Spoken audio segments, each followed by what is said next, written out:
And uh, my name is Puneet Verma. As Ritik has already, kind of introduced, and I started my journey, like professional journey, approximately 11, 12 years, approximately, I think, in the year of 2008. And thereafter, I first took the role of a full stack product developer. I did my engineering. After that, I went into product development. And there I worked for approximately 3.5 years. And thereafter, I wrote my CAT. I did my MBA from NITI. And from NITI, I got into finance initially.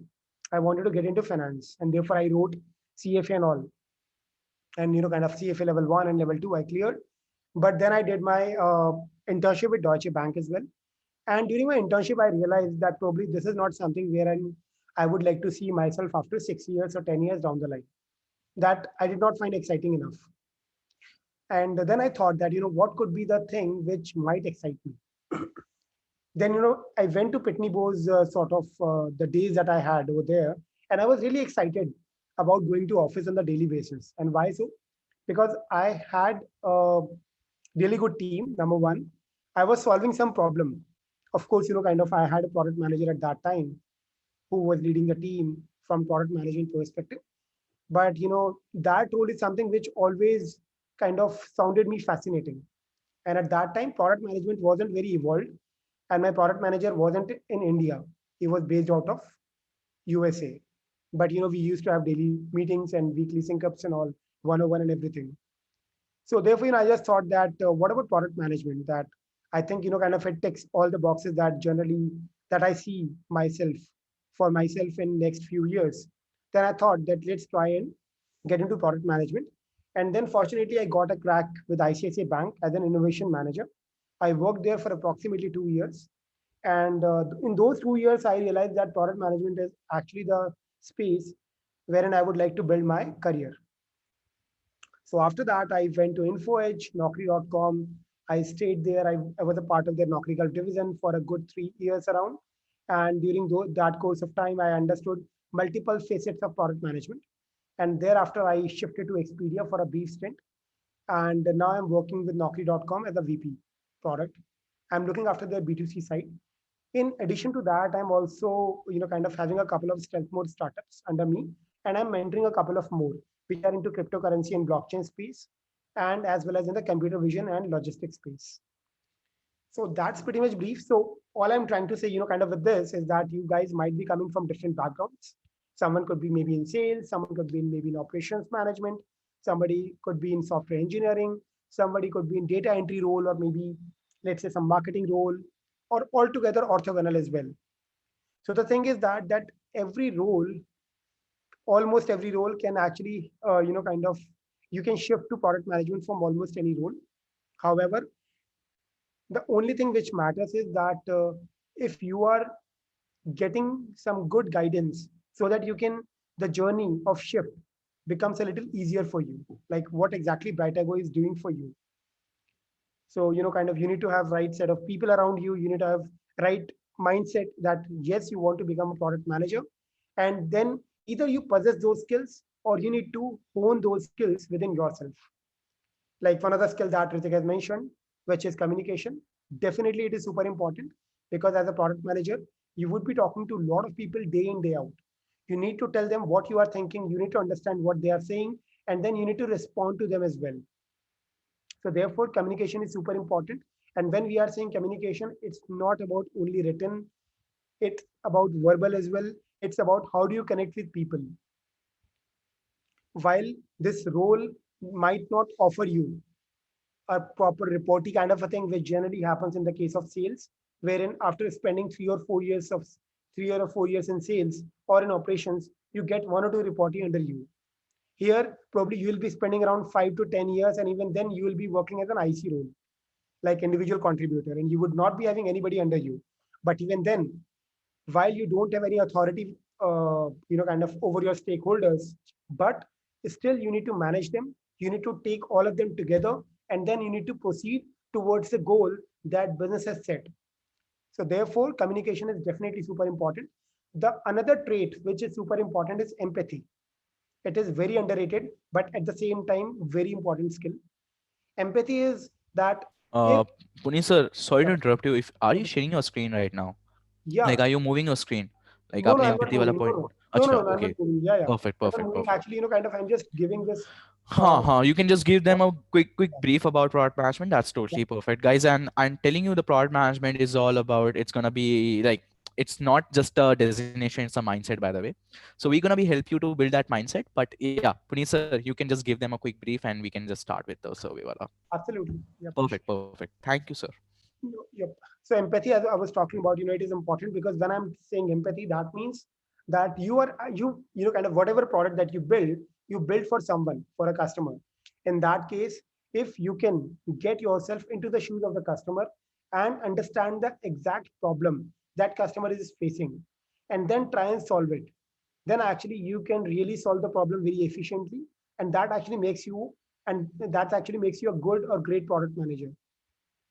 So, this is very underrated skill, but very important. And last but not the least is, I would say, analytics, because, nowadays, if you see, almost every single, kind of startup or every single company is data driven. Gone were the days wherein you did not have sufficient data available because internet was not there.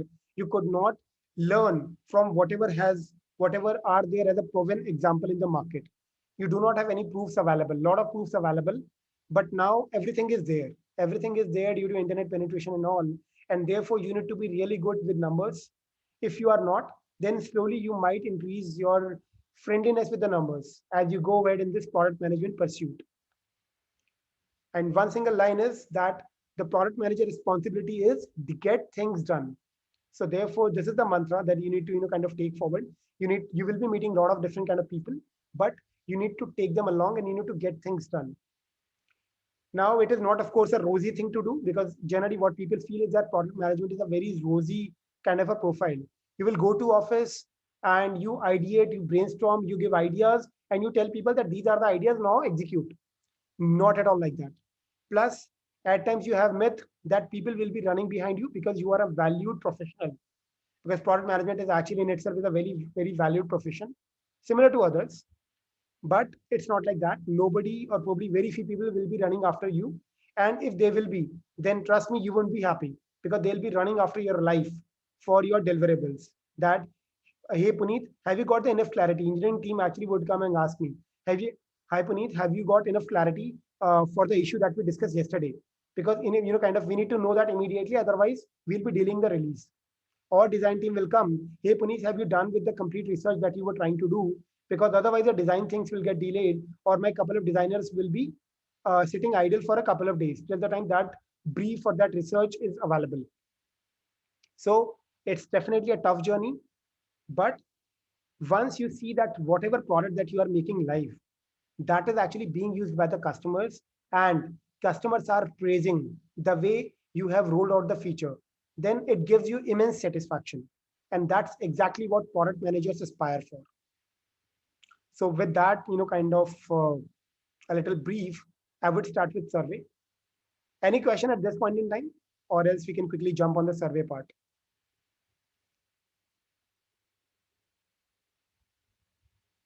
Okay. Uh, and guys, please do let me know, kind of if I'm going too fast or too slow, if you're not, or if I'm not audible due to something, or if you think, kind of whatever I'm saying that doesn't make sense. I'm all in for that. There is no shame in, first of all, asking silly question. There is no question which is silly, as you already know. Okay, so feel free to ask. Feel free to share your experience as well. If you have already rolled out any kind of survey in the past, and what are the learnings that you have taken from that activity. All right. I think everyone is saying Yep. fine, and we can Yep. go ahead. I think Sure. like everyone is clear with it. Perfect. And guys, Absolutely. ask your doubts as much as possible because that's the beauty, right? Again, I'm telling because I don't want to interrupt Puneet sir, but I'm really sorry for this. But guys, it's very important if you just ask your doubts, and also you can share your own experiences, right? Because that's how we're gonna be learning together, and that's the beauty of cohort learning, right? So make sure that to avail all your things, and at the same time just make sure make it as a discussion, right? Don't make it as a just a one way session, right? So yeah, Puneet sir, so sorry. No, I will no, not no, disturb please, no, no, please disturb it. do kind of feel free to interrupt.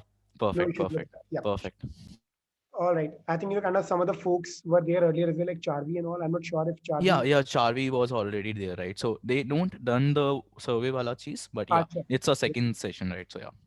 Got that. So guys, actually, before I start on this, I would like to ask you that what's your understanding of survey?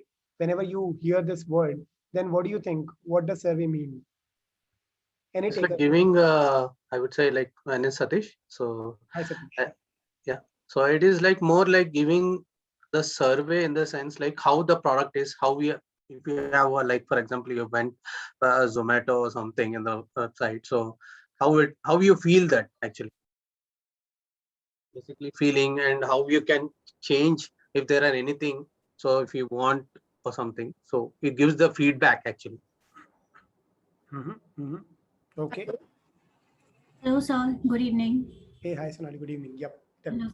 So, I think survey is kind of getting a majority or opinion about uh, the reason of the survey. Like, suppose if I do a survey, like, should this product work or would an idea like this work? And if people are actually interested or they need that sort of product, so we can go ahead and it would give us a clear idea ki exactly what the population is expecting. So, exactly what our procedure should be. Mm-hmm. Mm-hmm. Okay. Fair point. All right. Anyone else? Yeah, Yes. my name is Hello. Sai Charan. Yeah, can I talk? Yep. Sure. Hi. Hi, sure. Hi, Sanjay. Yeah. Uh, Actually, before talking to the survey, actually, I think survey is something that we have to make a clear intention in our minds. What we want to do with that survey, the Mm-hmm. outcomes of the survey. Before designing any survey, we would like to know what we want to do with that survey. That means what we want to know about the customer regarding the product or something like that. Okay. Fair point. Yeah, that's a good point. Yeah. Yeah. Hello, Right? sir. This is Pratyasha. I would like to add like surveys basically data collection, which the company will take up to design a product or know the preference of the customer. Okay. Okay. Yeah, Pratyasha. That's also right. Hello? Yeah, Charvi. Yeah, Chabi here. So basically, there are two types of survey as per like what I have observed. So first is like we take up survey just to know the requirement of our customers. Like if we are building up a product, so we take a survey for that. And the second one is just to understand the product which we have already built, whether it is uh, we can say like whether the customers are satisfied or are having any problems or whether they need any improvement in that, etc. Mm-hmm.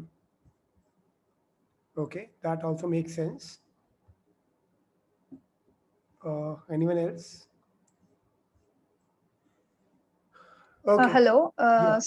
So I think that surveys are required to understand the pain points of the users, kind of. Mm-hmm. Mm-hmm. Yeah, that's also correct. That's a form of feedback. Yeah. Sure. So I think kind of all the answers are correct, and you have certain kind of understanding of survey. But survey is not only about the data collection, or it's not about only kind of getting the feedback and all. It's much more than that. But yes, from the user perspective, because so far you might have not rolled out surveys, and you are more like you have filled the surveys perhaps. So when you go to the other side of the table, then you will see that there is more than that. And that's exactly what we are going to discuss in this session. So with that in mind, so these are the few questions that you need to answer, or that we'll be answering in this particular session, basically. So number one is, why is it important? Of course, that's one an important question. While survey, kind of is a very ancient tool, I would say. Like say survey is there, since ages in the market. Or you can say around 50-year-old or 60-year-old methodology it is. But still, it is equally efficient. It is equally followed by, kind of different level of product managers or different other professionals as well, like marketing and all, or even sales people. Then we'll discuss about that digital user communication versus physical product user communication. Let's say digital products that that people who are there available on internet or maybe via application. And then there are people who are not available through that medium. So how we would be differentiating between these two category of audience. Then we'll be discussing that how to do it. So this is more like an execution part. Earlier we have already discussed that why we want to do that. Now the second part, which is further deeper into execution, is how to set up a good survey. Like, what are the do's and don'ts that you'll see that you need to consider while you're setting up a survey.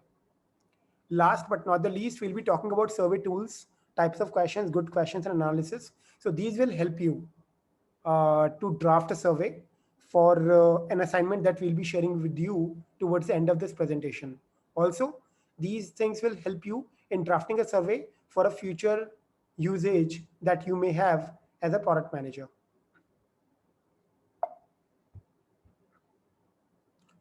Now, first of all, we'll quickly jump on the types of survey. There are multiple different surveys which keeps on happening on a daily basis. You might have seen some survey on YouTube. Whenever you're trying to play a video, you might have seen that they are asking you that which washing machine brand are you aware of? And then they are showing Haier and Whirlpool, or maybe a couple of brands that you have never heard of, and then none of the above. So that's one survey which some brand is running on YouTube to understand if people know about their brand, and if yes, then which all other brands people are also aware of along with yours. Or on the contrary, if people are not aware of your brand for washing machine, but then what other brands people are aware of. So this is one of the survey that is pretty popular these days. But yeah, there are different type of surveys, which number one is, there are two parts, two categories that we have divided into it. One is questionnaires and second is interviews. Questionnaire, as you already must have seen, wherein like even YouTube is a questionnaire based survey, wherein you'll be floating out a survey on email or web. And then comes a group administered. So it's more like that there is a group which is actually floating a survey, and they are, they're leading the surveys from multiple audiences. Then household drop-offs. This is a very old, way of getting questionnaire-based surveys, wherein you might have seen that people used to drop or people used to visit your homes or offices physically, and then they used to drop a survey form, and then they used to collect that form in the evening or maybe after some time. And generally in previous days, companies of especially FMCG companies, they used to run these kind of surveys wherein they used to kind of create a questionnaire to ask that if a new washing powder or if a new maybe refined oil and all people would be willing to use, and if yes, then what are the reasons, or what are the kind of top reasons or top do's and don'ts, or probably top acceptance and rejection reasons that they would be having. Like maybe kind of oil people would say that if anything is above 40 rupees per liter, I'm going back around 10 or 15 years, if anything is above 40 rupees per liter, I won't buy that. If the odor is not good, if the smell is not good, I won't buy that. If if the packaging is not good, then I won't buy that. So all those things were there. And then basis that, FMCG research and development team used to take calls that what kind of refined or what kind of product they want to roll out in the market, and what is the potential acceptance that they can get once the product is out there in the market. The other category is interviews, which has gone pretty high popularity of late, because this gives you a chance of cross questioning. Right now in first one, what happens that you just give a more like a monologue, because you have sent an email or you have sent a pamphlet or physical survey form to the people, and they just respond to the questions that you have given on the paper or on the email. But basis whatever they respond, your next question might vary. Of course, with the new tools in the market, now we have that flexibility as well, that if you want to create a certain questions basis the option that user has selected in the previous question. So that facility is there. However, still that cannot beat interviews, because once you receive an answer. So first of all, in surveys, you need to have around 4 to 5 options you can give to the user to choose from. But in interviews, you can make it open-ended without worrying about the fact that what user will be replying to, I'm not sure if I'll be able to make sense out of it. So interviews give you that flexibility. Now under interviews, you will see approximately, kind of these three are popular, but there are definitely more than that. So like personal interview is one, wherein you talk to people one on one, and the second one is focus group discussions. So there, in this case, what you do, you generally hire an agency because they are, kind of proficient in that. They have users database who could be potentially useful for getting the feedback about your product. And the last but not the least, telephonic and video interview. So in this case, you can either, kind of take the interview on telephone or in video. It's more like a digital replacement with equal efficiency for personal interview. I'll quickly tell you the story, while I was with ICICI Bank, at that time, I was working on one application wherein we were trying to create a mobile app for senior citizens who are pretty wealthy, but they cannot use mobile application because their eyesight is not that good. And second thing is that back in 2013 and 14, people were not sure if doing their transaction via mobile is safe. And that is the taboo that we were trying to break at that time. I've got some chats, just a second. Trying to understand. Yep, sure. I'll share that the group administered example. Satish, I'll share it after this maybe. All right. So at that time, kind of we had just, we just wanted to create that. Plus, there is one more also target audience that there are a lot of people who are pretty wealthy. Like, you might have heard about Gurgaon and all, wherein the development happened rapid fast in last 10 years around. And a lot of companies stepped into this territory, and therefore the land prices has gone rocket high. And therefore, a lot of people who were earlier doing farming and all, they sold their land to these corporates and they earned hell lot of money. But the point is that they were not literate. They are still not literate. And that is the reason why a banking application, which is completely text based, they were not able to use that application, even if they would have liked to. So the idea was, so this is also one of the target audience we had at that time. And then there is a third set of audience wherein people who are, kind of less capable from the visual perspective. I'm not talking about visually impaired people who just cannot see things. It's more about like due to age and all, people have lost their eyesights, or slightly or partially visual impaired people who might be able to figure out with some struggle, but still the letters, the size of letters that you see in your mobile application, so those are not readable to them. So with this thought in mind, kind of we had thought that what could be the right way. Then we came up with the idea, let's create an application which is image and voice based. This is back in 2013 end, guys. So at that time, kind of voice search and voice things were not popular at all. So it was a new thing that we were trying out at that time. And the kind of app went like this, that it contained all five, or maybe kind of top five functions that you, or activities that you perform in a banking application, like transfer of funds, or number two could be that maybe checking your existing balance. Number three could be maybe talking to maybe some customer care executive, or depositing some money, or maybe kind of just checking that your FD and all. So all those top five we have thought of, and then we thought, kind of let's create an application which is very thin and which is only MVP, not a very full-fledged application. We went for that. We created that. So once you tap, so on one single screen, only one option is being shown at a time. And once you tap on that option, then it speaks out. It speaks out that what it is meant for. If it's for transfer money, then it speaks out on transfer money. Also, we introduced vernacular, angle to it, wherein even Hindi voice was there to start with. Now, after that, once we have built this application, then we took this application to some chosen people for their personal interview to get their feedback. I myself, kind of went to Madurai, Kanpur, Chennai. I went to Indore, and kind of around 3-4 more locations at that time. Then at the same time, we also, we also partnered with a marketing agency, or Max at that time in Mumbai, and they had good user database basis our target audience. And then I observed a group discussion of 8 people from altogether different background, along with a moderator, which was also provided uh, by the Ormax, the marketing agency itself. And then once I've seen all these interviews and all these discussions, after that I'll tell you that the amount of learning that I got was entirely different. What we had thought of wasn't actually the reality. It was entirely different, and therefore it helped us in improving the product before we roll out to the market. And then after that, the beauty was that once we rolled out to the market, it got people kind of showed lot of acceptance as compared to what we had earlier anticipated.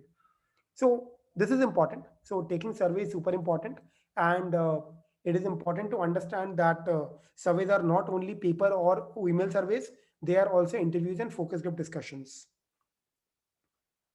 Is it Uh, clear? a Yeah. real-time example I have shared on a WhatsApp group, Puneet sir. Okay. Sure. It's more about Air Asia, right? So like these guys are actually like keep asking me this, like this keep floating the surveys, I think, right? So maybe those who people who are actually maybe let's do one thing. Let me do one thing. Okay, yeah, perfect. Even now in YouTube, also these guys are actually YouTubers. Maybe YouTube channels and YouTubes are now more focused towards taking the survey first, right? Then advertisement. So पहले बहुत कम दिखते थे हमें survey. अब बहुत ज़्यादा दिखते हैं survey. अगर आप जब भी YouTube खोलते हो तो. So this is a one kind of a survey which I got on a mail, and yeah, and they asked me to fill it, and if I'm filling this like a survey, I'm gonna be getting a 500 rupees coupon or something like that. So this is Right. also the like a real example. Absolutely. Yep. That's true. So, right. So there are multiple ways through which, kind of you can probably get a survey filled. One could be that via some voucher that, as Ritika just mentioned, that could be one. Second could be that you can do a poll kind of a thing. And it's more like, that you are running a poll on some feeds through some site or maybe through on your platform only. But in wherein people are responding to those feeds, probably you can send them surveys now, full surveys, because they have already shown interaction with the question that you had shared. So there are multiple ways we'll be discussing, kind of them on the while, kind of we'll be going ahead with this presentation. So, kind of Satish asked about group administered questionnaire. So in group administered questionnaire, what happens that each respondent is handed an instrument and asked to complete it while in the room. So basically, in this case, it's more about that. Uh, like in this, in email and web, you are actually sending it to everyone, and they are doing it as per their own comfort at their home, on their device, and all. In this case, you collect all these people in one single room, and then you roll out the survey to all of them. Let's say you are all sitting in this class, and now if I am actually sending you a survey to fill it now only and then share the results, that is group administered, because in this case the group is actually being administered in the real time right now. So in that case, the beauty of this is that you get the answers immediately, and basis that now you can start discussions with the entire group. So And how is different from focus group? So because I think focus group also done the same way actually. okay, so focus group discussions is slightly different. How is it different? In focus group discussions, you generally first raise the problem and then ask feedback one by one, verbally, not written in the written way. In group administered, generally what happens that if you think that you first need answers to certain predefined questions from each and every person, and that too, and that in those questions you can actually frame in a question answer format, like the one that Ritik has just shared, like this way. Then you can quickly hand over a kind of form to them, and then once they return back the form, then you can start the discussion, this discussion, focus group discussion, basis whatever answer that you have received. Okay, good. Thanks. Sure. So basically, a focus group discussion follows a group administered questionnaire. Is it? Yep. So Or kind of it's not mandatory? no, it's not mandatory. So it's not mandatory, definitely. It depends that the kind of interview, kind of feedback that you are trying to receive. Okay. So yeah, whenever there is an open thing and you want to start that way because you think that you don't need a survey sort of thing before that. So then you just start with focus group discussion directly, or else you start with a combination of group administered followed by focus group discussion. So basically, a group administered questionnaire is used for a certain type of product development, and a focus group discussion would be used for a different kind of product. Like what I mean to say is, when we are trying to develop a product where we already know what problem we are focusing on, so we can conduct a focus group discussion to refine it, or I mean, I just want to know that what kind of product demands a group administered questionnaire, and what kind of product development demands a focus group discussion. Okay, sure. So I'll just tell you, kind of an example. So in group administered discussion, let's say you are trying to build a new app altogether. Okay.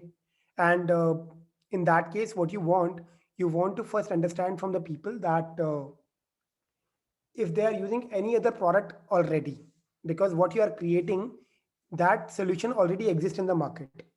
Okay. Okay. So in that case, then, kind of, if user answers yes in that, then you have a few more questions. And then once user answers that, after that, you want to take user to focus group discussions because you have certain screenshots of the new application that your designer has built. Okay. And you want to show it to the entire group one by one and trying to understand like what their expectation is from this design. Are they liking it? Do they do they think that kind of this kind of UI looks good to them or not? Or is it better than what they have already said? Because generally what happens, like if you start with focus group discussions now, so what would happen? Let's say you ask that you are trying to build a Swiggy and Zomato kind of an app, let's say. Now the thing is, if you ask people upfront that which app do you use more, Zomato or Swiggy, or which all app do you use, and then somebody replies, okay, I use Swiggy and Zomato both.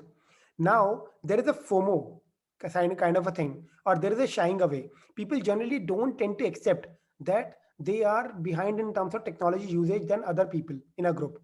Then if somebody is not using Zomato, even then people would say, yes, I'm using Zomato as well. Okay. The point is, in offline, at least you can solve all these kind of issues. Okay. Yeah, got it. Like a focus group discussion, because it has that human touch, so we can actually get into the nitty-gritty of the requirements. Right. You can get into the nitty-gritty. And in the first place, wherever you see that people might be choosing an option because other people have also said the same thing. So that kind of a bias can be avoided in the group administered. Okay. Actually, you might have seen, kind of even in, let's say, restaurants में अगर आप कभी restaurant में जाते हो, I hope all of you are comfortable with Hindi as well. अगर कोई नहीं है तो आप बता सकते हो, मतलब you can tell me if you are not. Okay so अगर आप किसी रेस्टोरेंट में जाते हो ना, आपने देखा होगा कई बार कि क्या कहते हैं यार, कोई ऑर्डर कर रहा है ना, और किसी ने अगर drink order, yup anybody, okay, अगर आप कहीं रेस्टोरेंट में जाते हो और आप अगर कोई ड्रिंक ऑर्डर करते हो तो आपने देखा होगा अगर आपके फ्रेंड ने एक ऑर्डर किया है तो ना धीरे धीरे ना, मतलब काफी लोग भी वाली ड्रिंक ऑर्डर करने लग जाते हैं. So that's a natural bias which comes to you. So those things could be avoided in case we combine focus group discussions with group administered surveys first. All right. So which is the best way of the which is the best survey do you think as per your experience, which gets more valuable? Well, to me, kind of personally, I found personal interviews super great. I mean, that's the best as per me, but the only problem is that it requires a lot of effort. Yes. That if you're taking half an hour, in that case, you can only take feedback from one person in that half an hour. In FGD, focus group discussion, you can take approximately 8 or 10 people's feedback in probably an hour. Yes.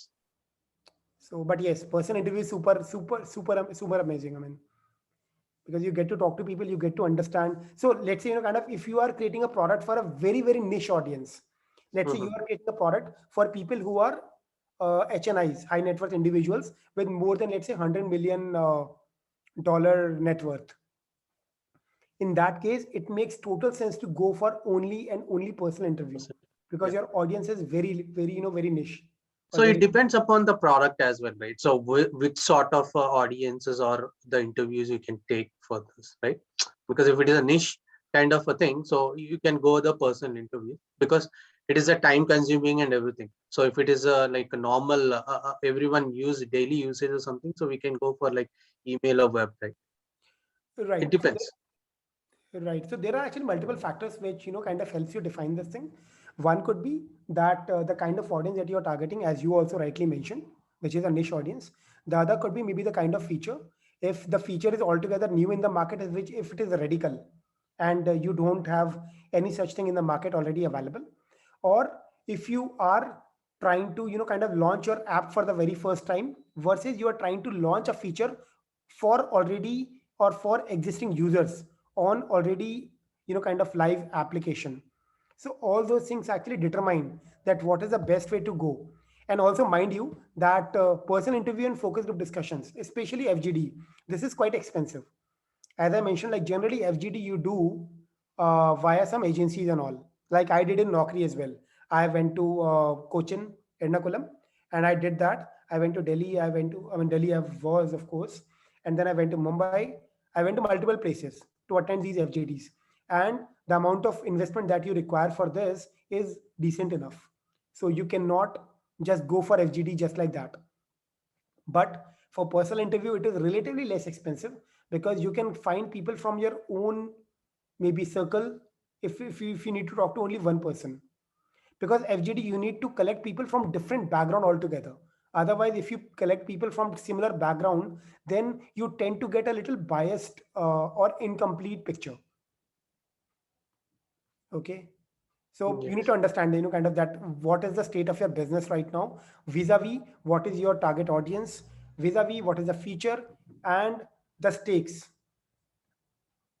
So one thing is like, so for the surveys and everything, so is it the product manager or like is there anyone else will take a decision on this? Okay, so surveys, first of all, are not only being used by product managers. As I mentioned, even marketing teams do run their own surveys. Okay, and generally, what happens, you will see that whenever it comes to kind of uh, dealing with agencies and all, or finalizing agencies, in that case, generally marketing team come into picture because they deal with these kind of agencies day in day out. But the final output, because feature is going to be yours, you are going to be PM. In that case, it's ultimately your decision, your call, that if you want to go ahead with that, with kind of what is the conclusion that you are able to draw with the answers of the survey. Number one. Number two, at the same time, do not forget that, as I mentioned earlier, it's about stakeholder management. Therefore, along with you, probably marketing folk would also be, kind of participating in these interviews and all. And they might have also their opinion. Therefore, you generally tend to discuss with them to take their opinion as well, or their understanding that they have gauged basis interviews and FGTs. And then you try and build your own conclusive sort of deck, and then you present to the management or maybe your boss that this is what I think we should be doing basis these all reasons that I got to know via feedback that I received or I observed during interviews and FGTs. So after this, the survey or interviews which is taken, so how accuracy is that? So they collect the data obviously. So after that they will roll out, right? So whatever the decisions they take on this only, they will take a decision, right, for the product. Yeah, yeah. So this is one of the things. So Yes. this is not Yeah. the only thing that on which they'll be taking call. There are Okay. multiple other things as well, because there are some data which is already there with you via kind of, again, it depends. Like if there is a kind of an application and you want to launch a feature which is already there for your competitor, then probably some other competition benchmarking exercise, you will get to know some numbers that what is the usage of this feature for that competitor. So that's one data. Now you try to revalidate that via your own research, which you do via the survey, or maybe via some free research paper if it is available, or maybe some paid as well in case your company has funds for that. So after collecting insights from all these different sources, then you make a call. So it's not like कि आप ये बोल दोगे जाके यार सर्वे मैंने किया था और ये 4 चीजें मेरे को लोगों ने बोली है and I think इसलिए हमें करना चाहिए. ऐसा नहीं है.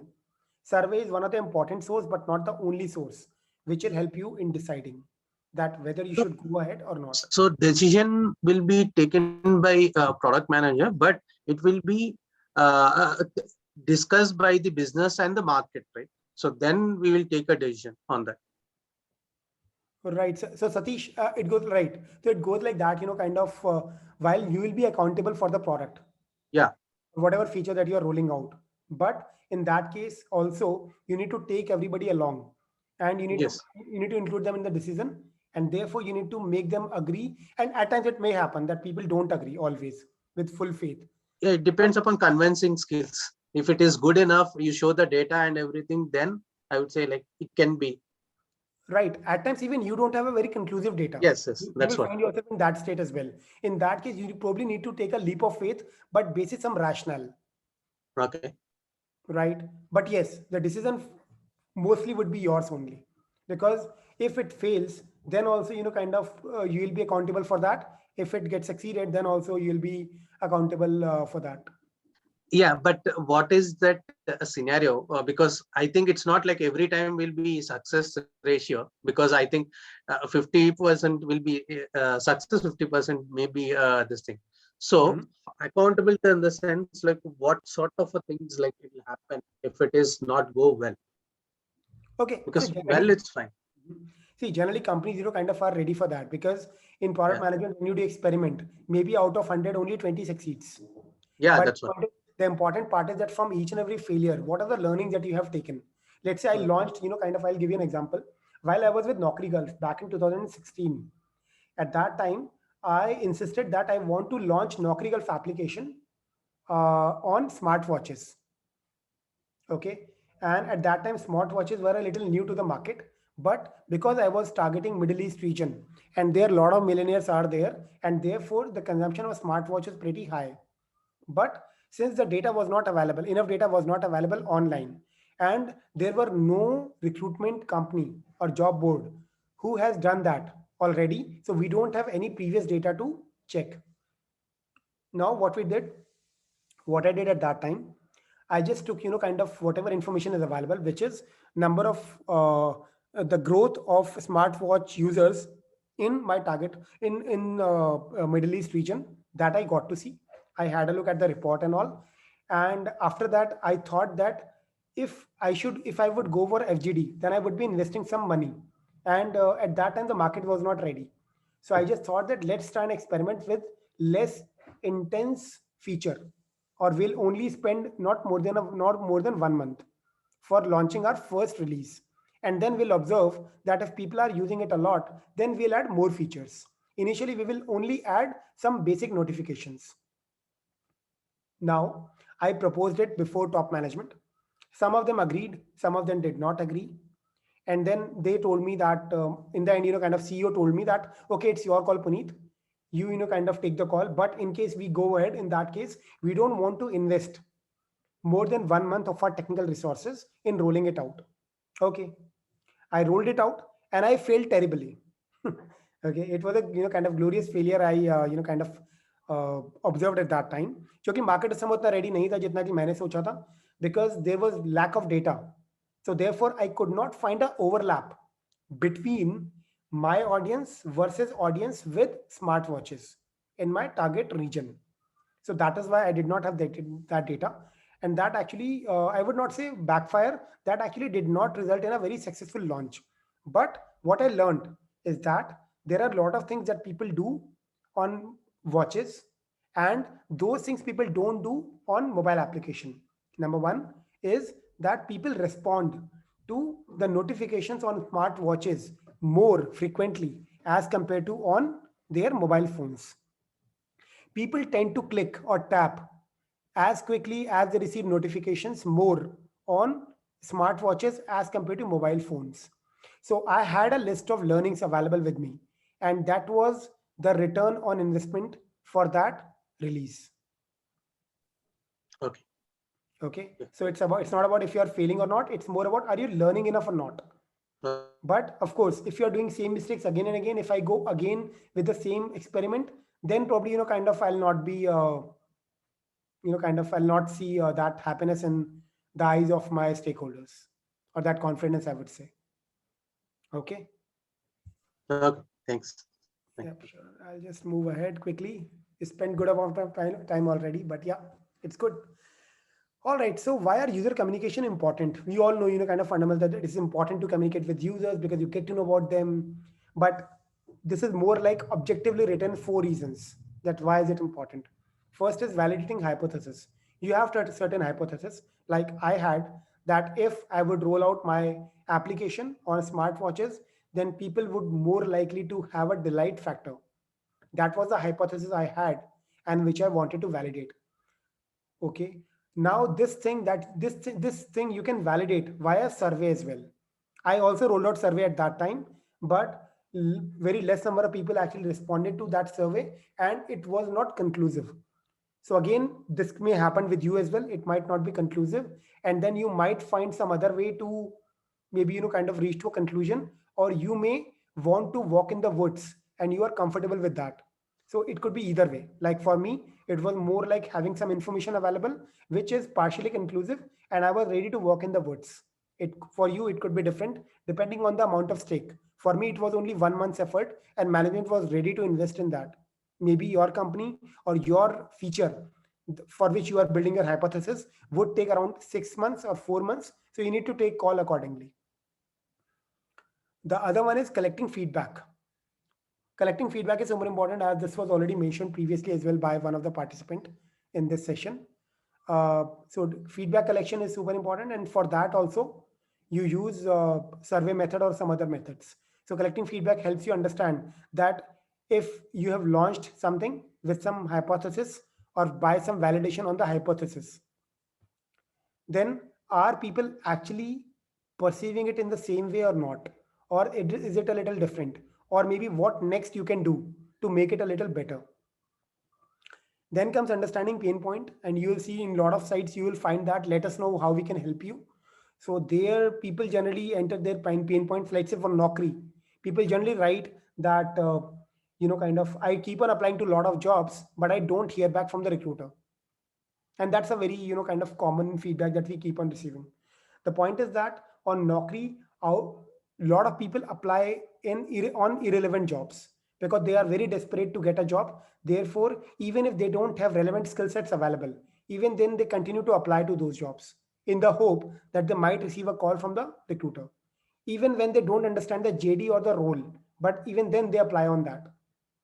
And keeping that in mind, we got to know about this, and then we create an algorithm, which is ARS algorithm, which is apply relevance score, and which basis your profile and basis recruiter's job requirement, we try and understand that how good match these two are. And depending on that, a score gets generated, which actually helps recruiter also in filtering out applications which are really relevant. And at the same time, we also show that to the job seeker while you are applying to the job, so that job seekers' expectations can be managed. So for this as well, user communication is important in understanding pain points and then solving those pain points by some feature. Last but not the least is understanding usage behavior and like. So one of, this is one of the very or super important thing which is there in the market right now. So you might have heard cookies. Like, जब भी अगर आप कोई site खोलते हो उसके नीचे आता है except all cookies वगैरह. Okay, so GDPR activity, which kind of is there in the market since quite long, but seriously being followed by a lot of sites in last 4 or 5 years because of data leakage available everywhere. And because a lot of people actually protested around that I don't want to share my data and I don't want to share my activity or my footprints which are online with any player in the market. And if I'm sharing it, then I want that control in my hand, that with whom I would like to share and with whom I don't. Now, this cookie data keeps on tracking that what activity you are doing on online, or maybe, kind of through some browsing activities. And then basis that, they try and recommend products to you on the basis of that in your future visits. So all those things are super important these days. And therefore, this is also one part which is via user communication, you understand what are the kind of usage and behavior and likes user has.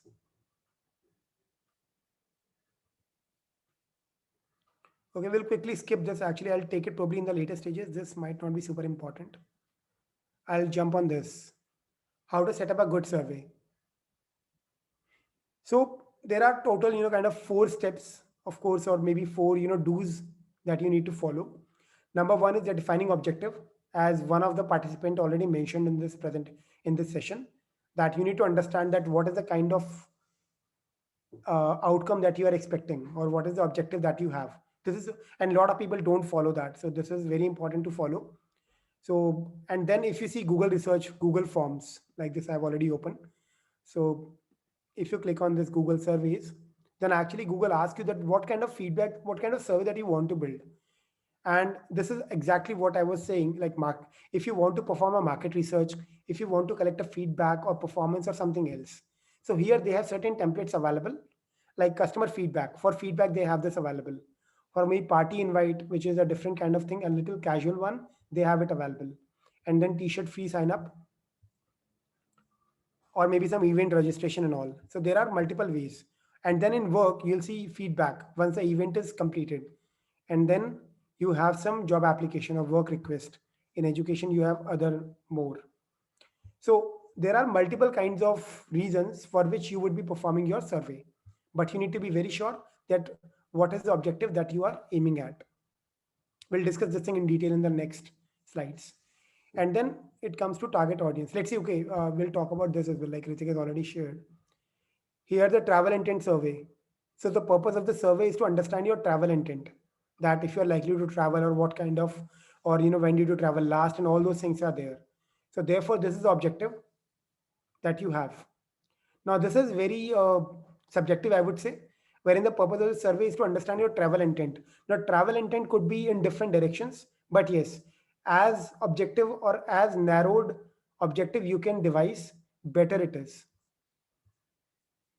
Then comes target audience, which is super important. Of course, you cannot roll out a survey to everyone, because you need to roll out the survey to the audience whose opinion matters to you. Otherwise, आपके पास बहुत सारे हैं, मतलब नौकरी में अगर मैं बोलूंगा, और मुझे अगर ये चेक करना है, एग्जांपल है, नौकरी में अगर मैं ये बोलूंगा कि जितने लोग भी ना अप्लाई करते हैं जॉब के ऊपर, मुझे उनसे पूछना है कि एप्लीकेशन जो उनके एक्सपीरियंस है एक जॉब पर अप्लाई करने का, वो कितना अच्छा है या कितना खराब है. अब अगर मैं नौकरी में जितने भी रजिस्टर्ड यूजर्स हैं अगर मैं सबको भेज दूंगा, so that might not be right, because lot of people at times do not find a relevant job and therefore they do not apply. लेकिन उनका सीवी अगर नौकरी में होता है तो रिक्रूटर उनका सीवी सर्च करके उन्हें कनेक्ट करते हैं. So people might be there so that recruiters can connect with them directly, and they do not apply on a job. So therefore, I won't be sending survey to those audience who have not applied to a job at all. So therefore, defining target audience is super important, and we'll be discussing about this in future slides as well further. Sample sizing. You need to understand the size of the sample is good enough or not to represent the population accurately. आपकी audience बहुत ज़्यादा होगी, आपकी audience 10 crore होगी या 50 करोड़ है, और उसके बाद जो आप सर्वे भेज रहे हो आप सबको नहीं भेज रहे हो, या फिर आपको जो रिप्लाई आ रहा है सबको नहीं आ रहा है. मैंने बताया था जनरली आपका 3 से 5% होता है जो सर्वे का रिस्पॉन्स रेट होता है, and this is also considered to be good. At times it is below 2%. That means out of 100 people whom you send your survey, only 2 people replies to it. So you need to understand if the sample that you have chosen is good enough or not. Last but not the least is framing the right question. And here comes your sort of efficiency to kind of to frame the question, to write the correct questions with the correct language. And this also we'll be discussing in detail in the respective slide. So I'll just quickly jump on an example to start with. Let's say Uber wants to launch a rent a car feature. So Uber already has a feature wherein kind of you can book a cab and then you can go to anywhere. It could be shared, it could be one individual and all. But now Uber actually think that probably Zoom car is getting some popularity in the market, and since Uber is already in this space, and therefore they can easily extend their existing offering to this, and they want to check that how ready people are for this feature, and if they really want to go for this feature or not. Now, objective is to understand need and growth of self-driven rent-a-car options as alternatives to getting cabs. It is important to understand that there is a small thing which is as alternatives to getting cab, but this is also super important because once you get the outcome, then you will be presenting to the management or to your stakeholders in such a way that if you have 10 rupees or you have 10 options, and out of which you can either go for all the options with cab booking, or you can actually divide it 5 or in some ratio between rent a car feature and cab booking. Then as an alternative, would you be preferring to go for rent a car, or you'll stick to a booking model? Now the hypothesis A is that there is a large preference to rent a car rather than cabs, which is the first one. Hypothesis B is that users find self-driven cars more economical than one-way cabs for long destination. So this is again getting very specific. So people would probably think that they won't prefer self-driven cars in case they are going to office or in case they are going to some daily routine thing. But in case they have some long destination wherein they are going with the family or maybe some business reasons, some out of station, there people would be preferring self-driven cars because they are finding them more economical. So hypothesis A and B. So these also should be very, very accurate and precise as much as objective is. So that once you get the data, you can quickly check that if my hypothesis A is true or not basis the data, or B is true or not. All right. Guys, if there is any question, you kind of feel free to jump in anytime. I'll just, at times, kind of, I get a little kind of laid back when it comes to checking chat, because this toolbar actually hides automatically and I don't get to see if somebody has written in the chat. So feel free to interrupt whenever you would like to. So Rodsi Sarkar has written that are different outcomes expected from person interview and telephonic. Both are one-to-one communication. Yeah, they are both one-to-one communication, and there is no different outcome. The only thing is when you're talking to people, kind of by visiting their homes, then actually a little more human touch is there, because you get to see their body language a little better as compared to on video, wherein a limited set is visible. Or maybe when you visit people at their house and all, then basis whatever condition that you see, or whatever kind of you see inside the house, so that also helps you in observing something and maybe making some sort of assumption about the persona or the background of the person. So this might be kind of a slight advantage of having this physical person interview as compared to telephonic or video. But yes, you kind of safely assume that telephonic is approximately equally efficient as much as person interview. Telephonic or video, I'm saying. Yeah. What if the response is not okay? Also, sir, accuracy of the result, are the results always considered? Okay, Sonali Singh, I think kind of Satish also asked this question, so I think I answered this, right? Sonali? Yes, sir. Now I'm clear. Okay, great. Just a second. Hello? All right. Yeah. Actually, I was just sneezing, so I just muted myself. Yeah, Sonali, you were audible. I heard you. Okay. Thank you. So I'll just quickly jump on next, which is survey tools. So there are different kind of requirements and different kind of tools as well for each and every requirement when it comes to survey. So there is an audience estimation. So audience estimation is more about that basis demography of the audience. Like I want people who are 18 to 24 years of age, people who are from metros, and people who, kind of, I want equal split between both the genders, or maybe between, kind of female and male, or maybe even transgender, I want to include them as well. So all those details, if you want to specify, then that you can do via Facebook. Facebook has that capability.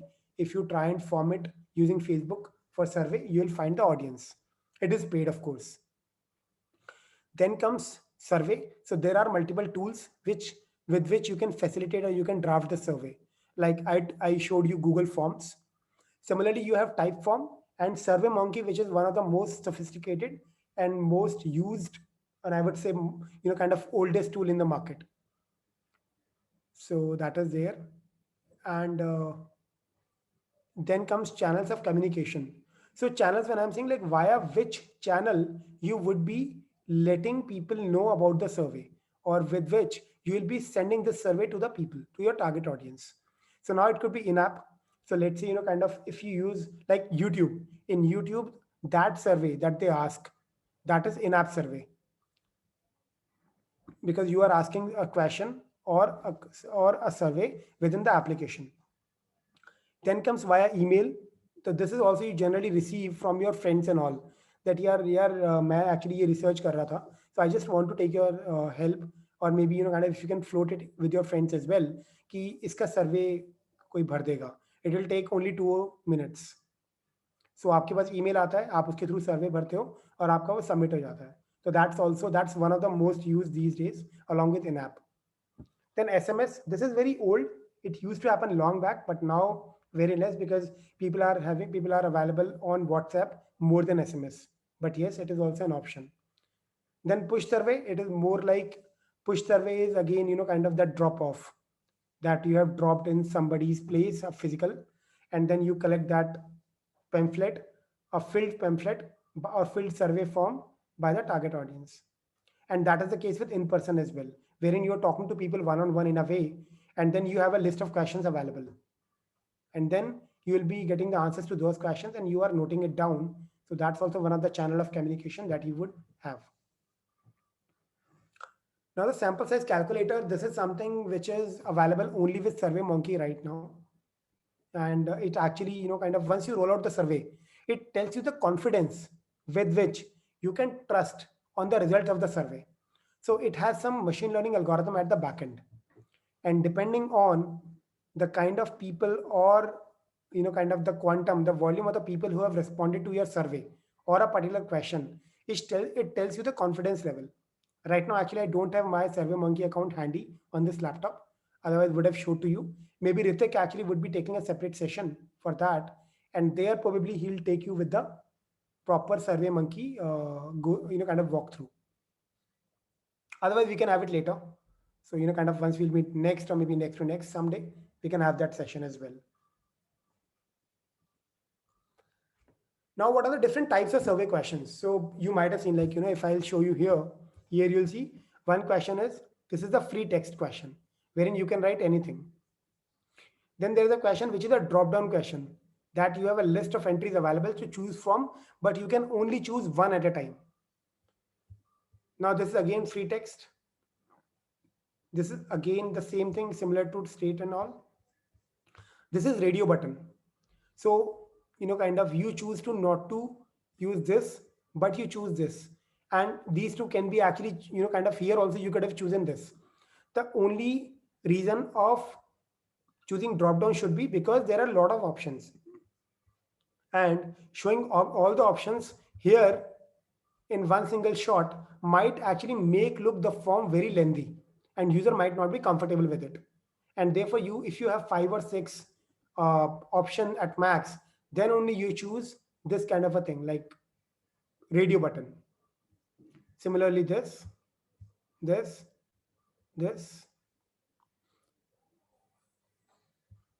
Okay, now we'll jump on that, and there actually we'll be seeing some more varieties of question which might not be used here, might have not been used here. So one is open-ended questions. So it's kind of get user inputs or feedback. So what do you think about the X feature? So there are open-ended questions wherein you just want user to write whatever user actually feels, because you think that you cannot create options for that. Okay, so that's one. Then comes MCQs, of course, multiple choice questions, wherein these are more like multiple selects, wherein you can choose more than one option at a time. So which brand of smartphones do you prefer? Probably you prefer OnePlus and Oppo both. In that case, you can check both at the same time. Then comes ordinal or rating scale, which is relevant. Order is relevant to choices. So how satisfied you are with the product. Generally, this is being used in a kind of post sales, or maybe once your product has been used or your services have been used. Like you might have seen, kind of when you're talking to Airtel customer care or maybe some other customer care, then once you have spoken to them, you might have received a link. Once you click on link, then the first question that they asked is that, or maybe the last question is that, overall, how satisfied are you with our product? And then you tell that I'm, kind of not satisfied, I'm neutral, or I'm very satisfied. And there could be more, of course. Then comes Likert scale. There is a very, it's more like an overlapping, like rating scale and the Likert scale. So this actually checks the likelihood or the intensity of likability for a certain argument. Like, how strongly do you agree with X? So if you guys have seen Glassdoor, and if you check on Glassdoor that how many of you approve with the CEO, if you fill feedback about your current job on Glassdoor, then you get to see that. So in that case, they ask you that how strongly do you agree with, or how strongly do you happy with your CEO of the company? And then you can mention that I, strongly disagree to that, or disagree, or neutral, agree, we strongly agree. Or maybe you can say, how strongly do you agree that XYZ organization is culturally a good organization? Or how strongly do you agree that the appraisal discussion with your manager has been transparent and it has been very honest? You could say strongly agree, disagree, or either of these. So you will receive this kind of question in these kind of scenarios. Then comes ranking questions. So this is again, kind of depending on the, kind of the reason for due to which you are, you would be, or you are, or you would be willing to use a certain product or service. So here we have written about car. If I'll talk about, let's say, a job. So in order of preference, rank the reasons due to which, or the reasons that you are looking, or I would say not reasons, I would say features or maybe traits that you would like to see in your job, next job. And then number one could be, kind of salary, culture, growth, learning opportunities, on-site opportunities. So all those are there in the list. And you may tick according to your preferences. That for me, number one importance I would give to culture. Because, kind of I've worked with XYZ company, and there I'm suffering with very bad culture. It's very bureaucratic. And I really don't want to work in a bureaucratic culture. Therefore, culture is super important. Salary is second important factor. Kind of I really want to work for a company which can offer me a handsome salary. So all those things. So these kind of cases are those where you use ranking questions. Understood, guys? Or any question here? Yeah, Punit, we got it. I just want to know, like, so who decides these questions normally? So is a marketing team or product manager will decide the questions? You decide the question. If you are a product manager, you decide the question. Okay, so questions will be decided, and it will the survey and everything will be created by marketing team. No, it will also be created by you. So there are two kinds of surveys. One is that when you want to collect survey by showing ads on Facebook or Google, in that case, marketing team will be rolling out that survey and collecting the data for you. But if you just want to roll it out via email to the audience for whom you already have emails available, so then you'll do everything by yourself. Okay. Any other questions here, guys, or I'll just jump on next. Okay. Chat. Clear, sir. Cool. Thanks, Sonali. I'll just jump on next. So what are, there are some tips that, kind of which would help you in creating good questions. Of course, you would come across a few tips by yourself once you experience all those things. But these are a few sort of things that I have found useful. Number one is easy to understand, and you should avoid technical jargon. So generally what happens, let's say if you want to roll out a feedback survey, and now you want to ask if user has actually faced any issue with your site. And now you're writing that, did you observe any bug on my site or in the flow? How many of you are technical? Kind of, can you guys raise hands? Maybe, I don't know if it shows. Yes, sir. I am from a technical background. Okay. Yes, sir. I'm also from a technical. Me too. Okay, cool. So whoever actually is not from technical background, so bug is something. So there is an issue in the application. Issue is That means if you tried clicking on submit, if you tried clicking on apply button on a job and apply just did not happen, and there is some warning message or some message come, some error came up, and you don't know what to do about that. So that's a bug. So there might be, something happened, or maybe you click on apply, and you also, and kind of your application also got submitted, but you did not get a notification, or all of a sudden you see that your application has crashed. Like you were using your application, but all of a sudden it got crashed and it got shut down. So that's also a bug generally, which is called, but bug is just like an anomaly uh, in the desired behavior or expected behavior for an application flow. So that's a bug. So it's an issue, and bug is a technical term that generally being used in the software engineering environment. Now, if you want to ask people in a feedback that did you observe any bug? So people will not be able to understand that, because bug, the literal meaning is a bug, like it's a mosquito, it's an insect, and therefore people won't get to understand that. So you should be avoiding such technical jargons. Or if you would be asking, maybe kind of, if you are from cryptocurrency and if you are asking people who might not be aware of cryptocurrency, and then you are saying that how comfortable you are with NFTs, or how comfortable you are, or have you bought any BTC? Now, BTC actually is a short form of Bitcoin, but the point is, since the person is not aware of that, might not be aware of, and therefore writing short form might not help. And this would actually become a turn off for the user, because whenever somebody is filling survey, they don't want to do any research. They want every information to be available at that point in time in front of them, which will help them in deciding an option for your question. That's about technical jargon. Easy to understand is again the same thing, but it is more like from the English perspective. You might be writing a question in more like a passive voice or active voice.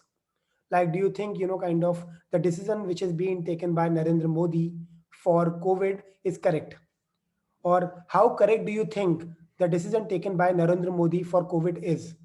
So do you think, kind of, you guys can spot the difference? Like first question was into active voice, while the second question, the way I actually framed it, it is in the passive voice.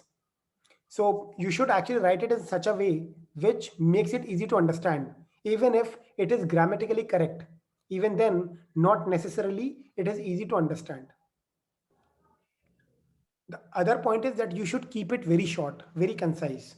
If it is very lengthy question, in that case, user might find it very boring, or user might find some words redundant, and this would actually become a turn off, and user might choose to not to answer to the question and close the survey then and there only. So question should be clear, short, and crisp. Then comes avoid bias. Avoid bias is more like that you should not be biasing, kind of the, so this avoid bias and this don't ask leading question, these two are slightly related. So your question should not be framed in such a way that it shows that you are biased in a certain direction already, and which influences the options available for that question. अगर आप ये पूछते हो कि kind of, let's say, give an example for this again. I'm not sure how many of you love or hate politics, but let's bear with me. So it's like, kind of, Narendra Modi ji ने सड़कें बनवाई, ये बनवाया, आपको क्या लगता है वो कोविड के साथ में कितना अच्छा करने में सफल रहे हैं? तो आपने पहले एक सेट किया कॉन्टेक्स्ट कि यार Modi actually has actually worked really well, or maybe other way around, kind of Congress actually had done this maybe 10 years back, and kind of, do you think that Congress would be a good party, a good kind of a good will be a good option for the next, for leading the politics, or for kind of running the government in next 5 years? So now you have already given a hint to the customers. Okay, so this will actually influence or potentially influence the option chosen by the audience. You should not be doing that. Then comes allowing anonymity. Of course, you should be doing that. It again, kind of varies a little. It depends that if you think that for you it is important to not to allow anonymity, because whatever answers that you will be receiving for this survey, you will try and connect it with some previous survey which have been filled by the same set of users, so that you can understand that if X users replied or some question with this option in first survey, and now they replied, the same user replied to another question in the next survey as this. So then you want to connect these two questions or answers to these two questions. But usually you should you should be allowing anonymity, because people feel more comfortable when they have this option available, that they won't be known by their answers.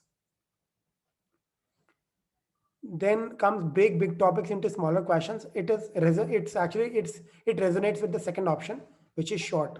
So if you have a very big question or very big topic for which you want to run a survey, you want to ask, then it is better to break it into 2 or 3 questions rather than going for one big question. First of all, if you have a big question, people will not be able to read it completely, or people might lose context in between. Number 2 is that if the question is very big, in that case, probably the answers, the options that you will have, they would also be lengthy. And if in case there will be lengthy options, then reading each and every option carefully and then deciding which one to tick would be a very difficult task for the survey filler. Then comes again, don't ask leading question, as we already covered. Provide all options possible. This is also important. At times, what people do, let's say, kind of in the previous question, like this one, which brand of smartphone do you prefer? OnePlus, Samsung, Oppo. Let's say I have iPhone, or probably I have maybe Micromax, or I have Xiaomi. So I don't have an option. So I will not choose either of these 3. Okay. So therefore, there should be an option which should be able to complete, or we should be able to consume all different answers which user may have apart from the defined options. So therefore, you should have others in most of the cases, let's say, but not in all. Let's say here, if you would talk about age group. So here actually you don't need to put others, because you have covered almost all the age group. You don't want to ask people who are less than 18. So even if you are not supplying this as an option, it is all fine. Or maybe last outstation. So here after and before is there to cover anything which is before and to cover anything which is after. And for everything else, then there is an option available. Or primary mode of transport, flight, bus and all. And then there could be something else as well maybe. So therefore they have written an other, they have provided an option which is others here. So it is important to provide all options which are possible. Is it clear? Okay, I have a chat. We can put option and other. Yeah, that's right. Yeah, Charvi, we can put that option. You are right. Okay, I'll just jump on this. So the last step, kind of which lot of us, kind of either are not aware of because we have not rolled out our surveys as of yet. But this is one of the very critical step, which is analyze. So after collecting the data, you need to analyze the insights. You need to make sure, you need to understand if your hypothesis stand true or not. And then you need to share with the team. So SurveyMonkey actually helps you with this analysis part. That means it tells you that these number of people actually shows interest in going for a rent a vehicle or rent a car option over and above a book a cab option for cases wherein they have an outstation trip. So kind of question you should be framing in such a way, or your question or your options should be that much exhaustive, so that you can actually validate your hypothesis at the end of your survey activity. If after receiving all these answers आप and में बोलते हैं कि यार ये answers तो आ गए, but I don't know मतलब कि क्या हुआ है, मुझे ना कुछ ऑप्शंस भी लोगों ने दे दिए हैं लेकिन फिर भी मैं समझ नहीं पा रहा हूँ if I've got the correct insight or not. So then probably there is a weakness at your part that you could not draft questions and answers accordingly. So analysis is super important. One thing, Punit. So how we, as you mentioned, the analysis part, right? So how, rather than if we send a survey from our end, okay, so how you analyze those, like you mentioned, the survey we can SurveyMonkey. Rather than that, is there anything else? How we can get the step that, okay, this is the thing which come to the conclusion actually. Right. So kind of let's go by this maybe. So here You're trying to check that, understand the travel intent. Now, why you are doing this? Because let's say, you want to plan that which all from and to, like, origin and destination flight that you want to schedule as an Air Asia personnel. So now, therefore, you are trying to understand the travel intent, and then, that is the objective. Now, in this case, you will see that people who are choosing for this and they are choosing for this, their location, age, this to this. Then you think, when is your last this travel? Okay, then this actually makes believe, okay, when the person traveled last. What is the primary mode of transport? Now, if people are saying train, and people are saying personal vehicle because of COVID, then you will see that if out of 100 people who answer to this survey, if 90 or maybe 70 or 75 people responded that by personal vehicle or hired vehicle, or people said anything except flight, only 1% people responded with flight, then probably you will not revive your flight services immediately, something of that sort. Or if you say purpose of travel trip for your last trip, in that case, you will be able to realize that you were thinking of, launching a new feature. The feature was that education trips, and students can show their badge or their ID card and all, or their purpose of travel as an education trip, and then those students will be getting around 2% discount, or maybe 10% discount, something of that sort.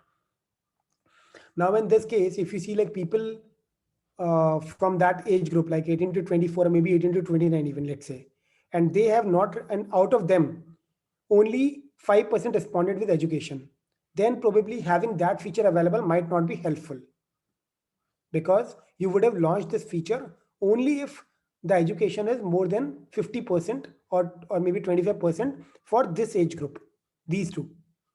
So these are the things that actually you can have as an hypothesis or sub hypothesis available. So it's already when the analysis part, right, as you mentioned. So in the Survey Monkey, as you mentioned, it's already coming all those things, right?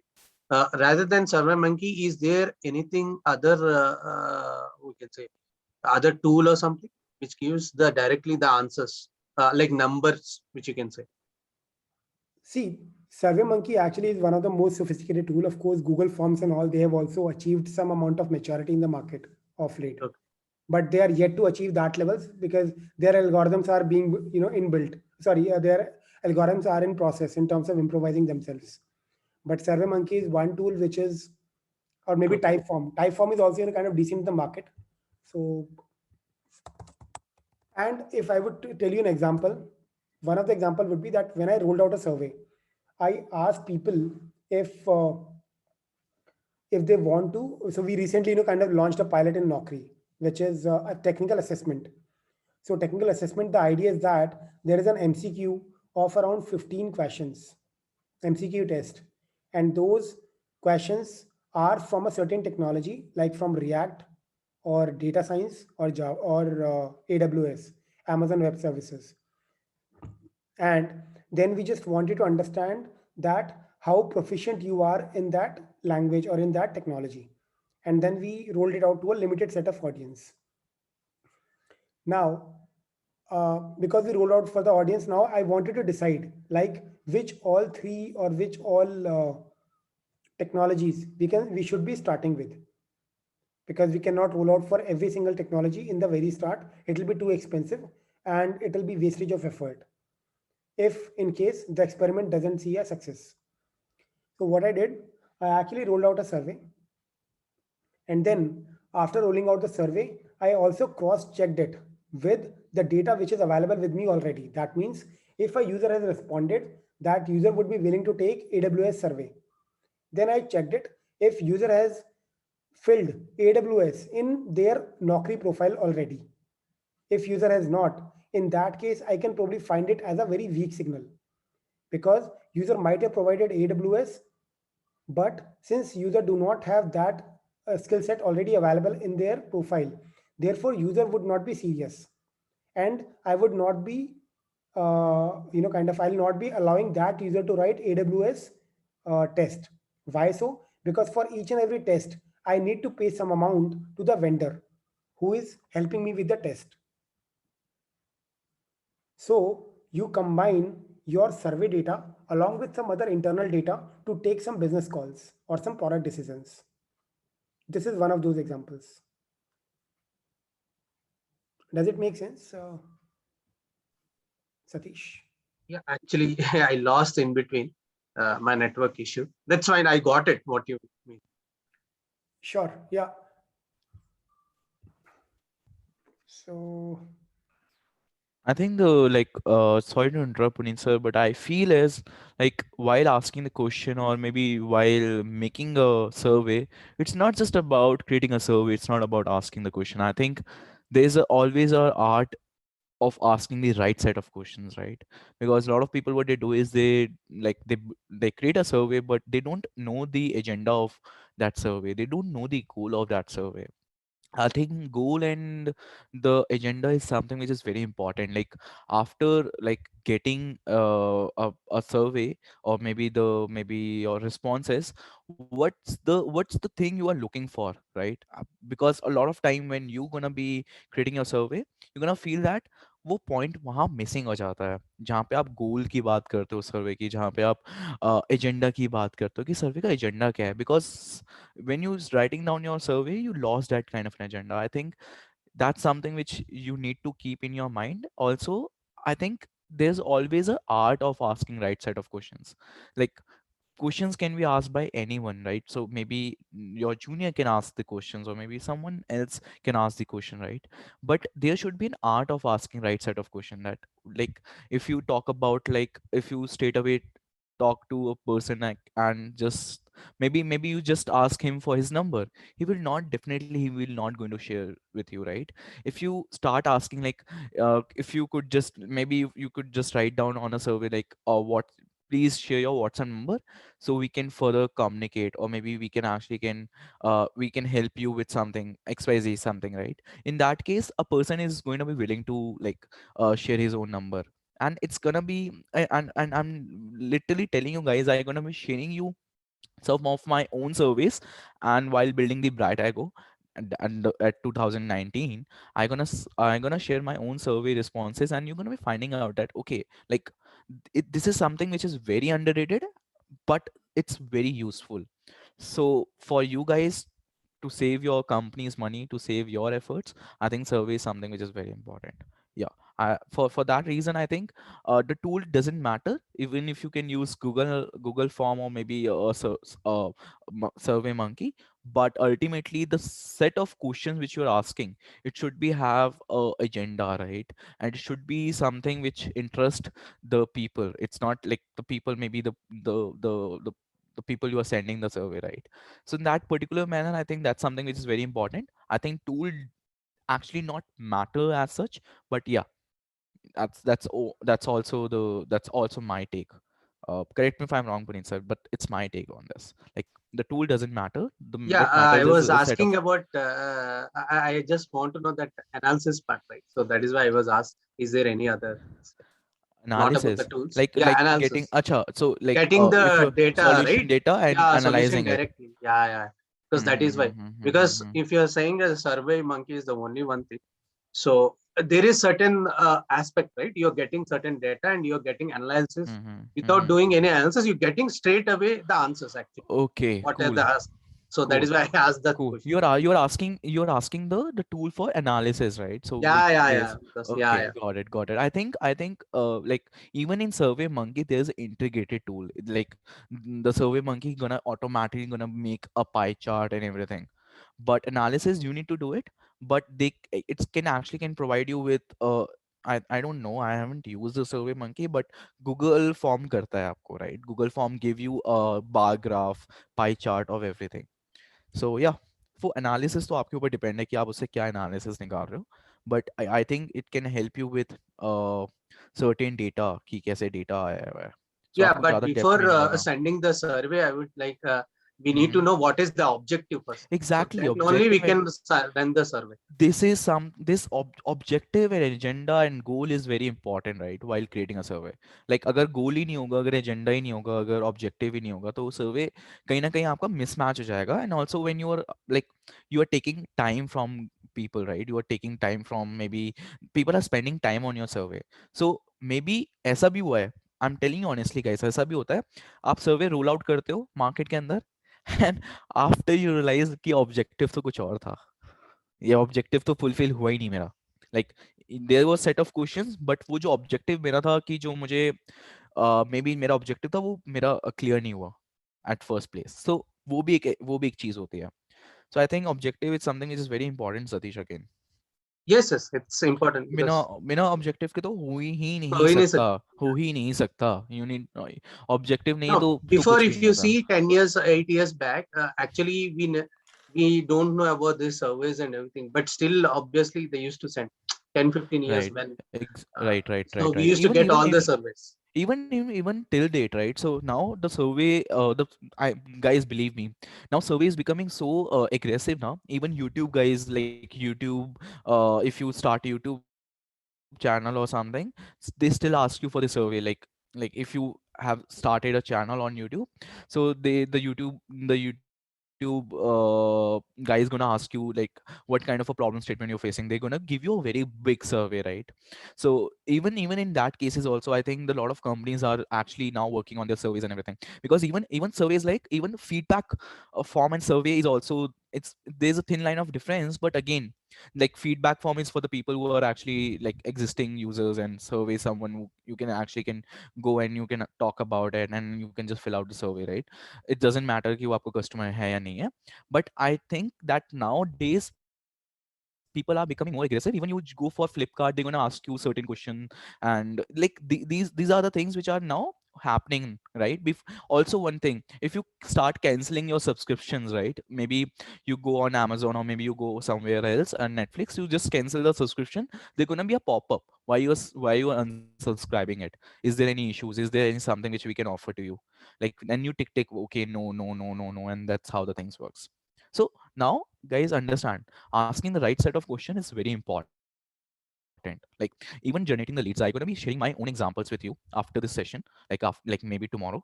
So I'm going to be sharing my own examples that we also do one thing. We also like even अगर जो भी लोग Facebook ads से आए हैं हमारे या फिर Google ads से आए हैं, you also filled a form, right? It's a called a lead form, but still it's going to act like a survey कि कौन कौन से questions, कौन कौन से हमें चीज चाहिए एज अ लीड से. अगर नंबर नहीं होगा तो मैं कांटेक्ट नहीं कर पाऊंगा, ईमेल नहीं होगा तो मेल नहीं भेज पाऊंगा. अगर नंबर और ईमेल नहीं है, नाम और सिर्फ उसका क्वेरी है, मैं क्या करूंगा उसका भी, right? So there are certain things you can relate to it, but ultimately guys, yeah, on that note, I don't want to stretch it, because this is very simple and very important. So yeah, Puneet sir, so sorry. But it's all good. Kind of thanks. Actually, you kind of supplemented, I guess, the session, and that has really helped. Perfect. Kind of you understood the basics, I think. And if you have not, then of course, kind of any query, anything is welcome, either to me or of course to Ritik as well. I think he'll be taking an extra session as well, maybe for this or overall doubt clearing. I'm gonna be taking a doubt clearing one. I'm also going to be supporting you guys in your creating your assignment, and like not creating your assignment, make like answering the assignment question and everything. I'm gonna be sharing the assignments with you. So also we gonna be come like you can connect me anytime. You can just drop me a text message, and I'm more than happy to help you. Abhi though this is something which is very basic, guys, but ultimately after some time we going to be deep inside what is exactly the real tools about the product management, how to use mix panel, how to make a wireframe and everything. There are tons of things, guys. और बहुत सारी चीजें तो हम आपको in terms of we going to give you in terms of, not in terms of like a live session. We're going to give you in terms of little bit content, like in terms of textual content, right? जो मुझे पता है कि जो आप text में पढ़ के भी समझ जाओगे. We going to be focused towards more towards the practicality, which is very important. मतलब जो छोटी मोटी चीजें होती हैं वो हम तो आपको text में ही देख के बता देंगे, right? So yeah, Puneet sir. So guys, we're going to be taking up the doubt session, and if you want to talk to me anytime, just text me, and I'm more than happy to help you. Sure. All right. I think, kind of that's it from my side. And I hope that you found this session useful. And let me know any feedback, or maybe you can share feedback with Ritik as well.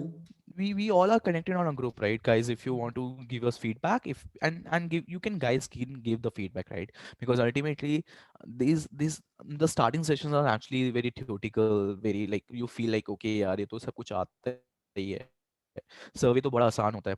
But I gonna be sharing a question with you on a group, and I'm telling you honestly, guys, when you're gonna be creating the survey, दिमाग के घोड़े खुल जाते हैं. Correct. It looks easy, but understand it's little challenging, right? So yeah.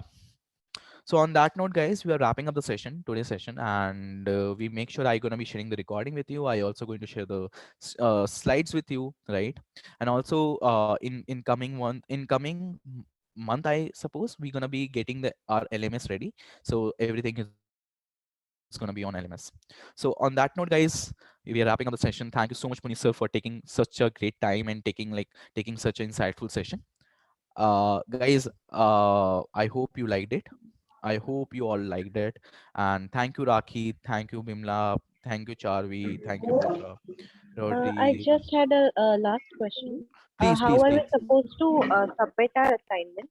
So you can submit your assignments through like you can actually can like what we do is you're gonna be I'm gonna be creating a Google Drive for you. Even you can actually create your own Google Drive, right? So you just share me the link of a Google Drive. In that way, it's gonna be added, and also we're gonna be make sure that we also going to help you out with like creating your portfolio. It's gonna be immensely important because it's gonna Okay. help you a lot, right? So yeah. Yeah, hi, Hi, Puneet hi. sir. Actually, I wanted to ask a like doubt, not regarding survey, but regarding professionally. It's like, what was more challenging, being a product manager or a developer? Okay.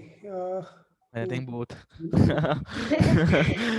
So actually, for me, it is a sort of conversion. Like I want to, I'm a developer currently, so I want to be a product manager. I enjoy the communication part more, so I would just wanted your insight. Sure. Your good name is Pratyasha, I think. Yeah, my good name is Pratyasha. Pratyasha, okay. Yeah. Yeah. So Pratyasha, I think kind of while kind of my vote would go to product management, but still the thing is that I think both roles are equally challenging for full stack for development. I think the challenging part was that to stay abreast with the latest technologies and all from the execution perspective. When it comes to product management, you need to be abreast with the latest market trends and whatever is coming new in the market, and maybe a little futuristic as well. Like what could be popular maybe tomorrow or maybe 1 or 2 year down the line. There, you are not required to understand user a lot. You could actually spend more time in executing things which have been given to you by your product manager. Here, it's your core responsibility to actually cater to the customers or users' needs by understanding them well. So I think product management is, kind of I'm really enjoying as a challenge, but I think both are equally challenging. Product management you'll find a little more challenging because the only thing is that in technology वाला part ना आपका ये होता है कि आपके boss ने आपको बता दिया और आप वो कर रहे हो, या फिर आपका काम काफी लिमिटेड, आपका स्पैन थोड़ा लिमिटेड होता है स्कोप वगैरह. यहाँ पर आपका स्कोप काफी अनलिमिटेड है and that spread through multiple multiple streams like operations design and everything. So it's like that. Yeah. So in product management, technical part will be limited, I Yeah, assume. you'll not be doing coding, but if you are from technical background, then it'll give you an edge when you'll be talking to engineering team because you understand their language and you can have a discussion with them in their own lingo. But you'll not be doing coding by yourself, but Yeah. you will be helping them in certain cases. मेरे साथ भी होता है, वैसे मैं technical मैं coding खुद नहीं करता हूँ, लेकिन कई बार ऐसी सोल्यूशन ऐसी प्रॉब्लम्स होती हैं जिसमें हाँ मैं भी हेल्प कर पाता हूँ from technical perspective. That I think we can try this route as well. Yes, and we also know the limitation of the software and everything, so it is better to understand. Absolutely. Thank you very much, sir. Okay. All right. Okay, on that note, guys, good night. Stay safe, stay healthy. And if you have anything, just let us know. We are more than happy to help you guys. And yeah, thank you, Satish. Thank you, Pooja. Thank you, Rotsy. Thank you, Bimla. Thank you so much. Thanks everyone. Thank you. Thank you, everyone. Good night. Thank you guys. Stay safe. Take care. Bye.